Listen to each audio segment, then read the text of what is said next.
ജോലി ചെയ്തതിന്റെ വേതനം നൽകാത്തതിൽ പ്രതിഷേധിച്ച് സ്കൂളിന് മുന്നിൽ അധ്യാപികയുടെ ഒറ്റയാൾ പോരാട്ടം.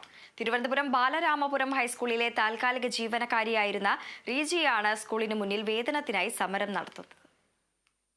പെട്ടെന്ന് ശരിയാവും പറഞ്ഞ് എന്നെ പറ്റിച്ചുകൊണ്ടിരിക്കുകയാണ് അവർ.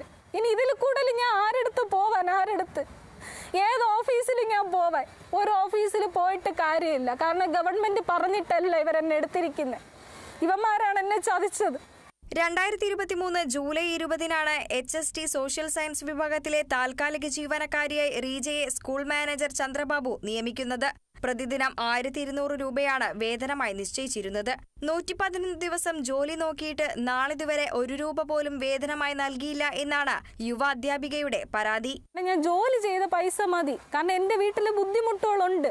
അപ്പോൾ എനിക്ക് ആ ജോലി ചെയ്ത പൈസ മതി എന്ന് പറയുന്നത്. എനിക്ക് ട്രീറ്റ്മെന്റ് ഉണ്ട്, ഓരോ മാസം ഞാൻ ട്രീറ്റ്മെന്റിന് പോവുകയാണ്, അതിനും പൈസ ചിലവാകുന്നുണ്ട്. സ്കൂളിലെ ഭിന്നശേഷി അധ്യാപികയുടെ നിയമനത്തിലുണ്ടായ ഒഴിവിലാണ് താൽക്കാലിക നിയമന കരാർ വ്യവസ്ഥയിൽ റീജയെ നിയമിച്ചത്. ഭിന്നശേഷി അധ്യാപികയെ നിയമിക്കുന്നതിൽ മാനേജ്മെന്റുകളുടെ അനാസ്ഥ പരിഹരിക്കണമെന്ന് സർക്കാരിന്റെ കർശന നിലപാട് വന്ന സാഹചര്യത്തിലായിരുന്നു റീജയെ താൽക്കാലികമായി നിയമിച്ചത്. എന്നാൽ സ്കൂളിലെ ഒഴിവ് അസാധുവായി നിൽക്കുന്ന പശ്ചാത്തലത്തിൽ താൽക്കാലിക ജീവനക്കാരിക്ക് പോലും സർക്കാരിന്റെ ഭാഗത്തുനിന്ന് വേതനം നൽകാൻ കഴിയില്ല.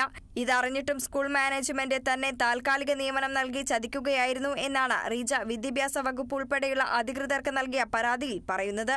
നിയമനം അങ്ങേറെ ഇല്ലാത്ത ഒരാളുടെ സീറ്റിലാണ് എന്നെ ഇവർ നിയമിച്ചിരിക്കുന്നത്.